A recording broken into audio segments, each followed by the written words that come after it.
Yves Gounoukan, bonjour. Bonjour, René Soglo. Alors, on va faire place à la rubrique Pieds sur terre. On s'intéresse ce matin aux espèces animales et végétales menacées de disparition. D'abord, quel est le constat dans le monde?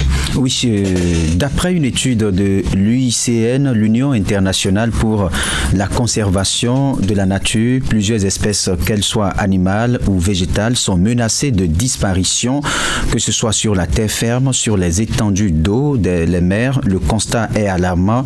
L'UICN, à partir de recherches et de données disponibles, a estimé que plus de 20 000 espèces de plantes et d'animaux sont en danger de disparition imminente chaque année au plan planétaire.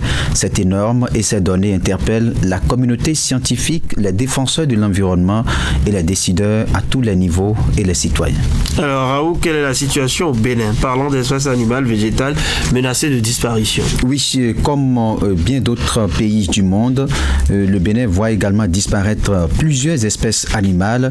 Et on peut citer par exemple le guépard, les tortues marines, le lamantin, l'hippopotame, le chien de brousse, le singe à ventre rouge qui est également en voie de disparition. Et c'est ce que nous verrons dans les propos de la capitaine des eaux, forêts et chasses, Safouratou Alpha Gambari, qui se fait plus explicite sur les espèces animales en disparition au Bénin et les mesures prises par les autorités pour éviter leur disparition.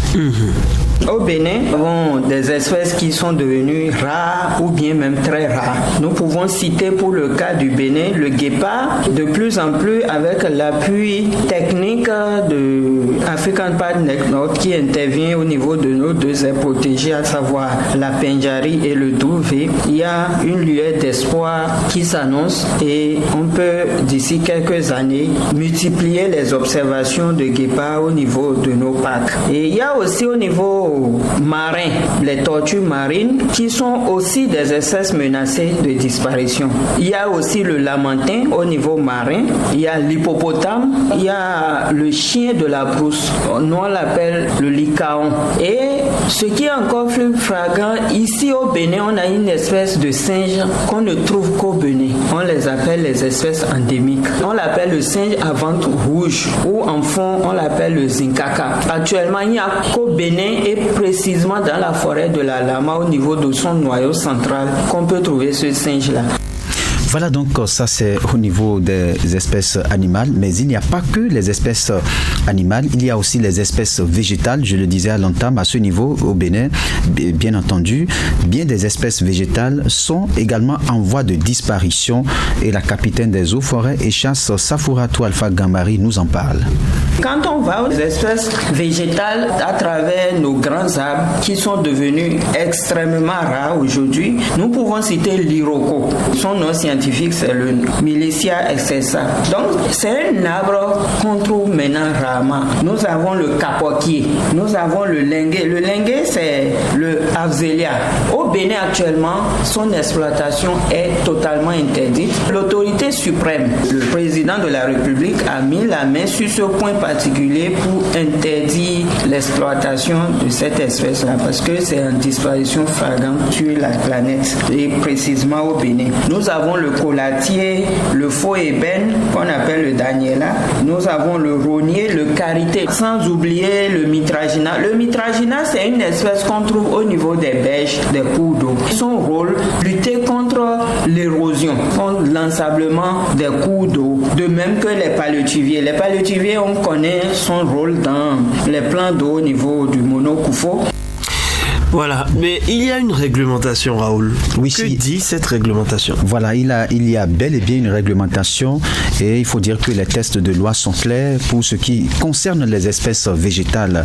Au Bénin, nous avons la loi numéro 93-009 du 2 juillet 1993 portant régime des forêts en République du Bénin et son décret numéro 96-271 du 2 juillet 1996 portant modalité modalités d'application de la dite loi, lorsqu'un individu se retrouve en porte-à-faux avec la loi, en tout cas une infraction forestière, il y a des sanctions qui sont même prévues, des sanctions qui vont de moins sévères à plus sévères selon que c'est une espèce banale ou une espèce rare qui est intégralement protégée.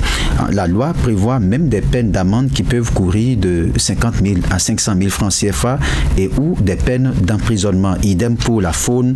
Il y a la loi numéro 2002-16 du 18 octobre 2004 et qui régit le régime de la faune en République du Bénin. Donc, il y a bel et bien une réglementation.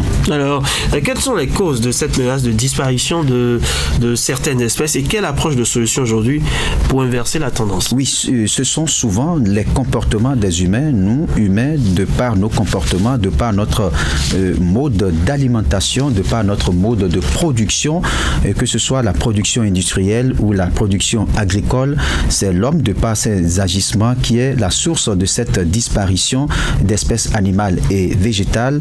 À un niveau donné, ça devient irréversible et c'est d'ailleurs pour ça qu'à tous les niveaux, il y a des mesures qui sont prises. Et nous sommes donc la source de toutes ces catastrophes à travers les déchets qu'on produit, par exemple dans la mer, des émissions polluantes, les grandes usines. C'est d'ailleurs pourquoi l'UICN, l'Union internationale pour la conservation de la nature, sonne la sonnette d'alarme pour rappeler à quelle vitesse l'homme détruit tout ce que la nature nous a donné à travers la faune et la flore. Et pour, comme approche de solution aujourd'hui, je pense qu'il faut aller vers la préservation des habitats et la mise en place d'aires protégées, la lutte contre le trafic d'animaux et le braconnage. Ça se fait déjà dans notre pays. La lutte contre la prolifération des pathogènes et la réintroduction de certaines espèces en voie de disparition. D'accord, merci à vous Raoul Steve. On parle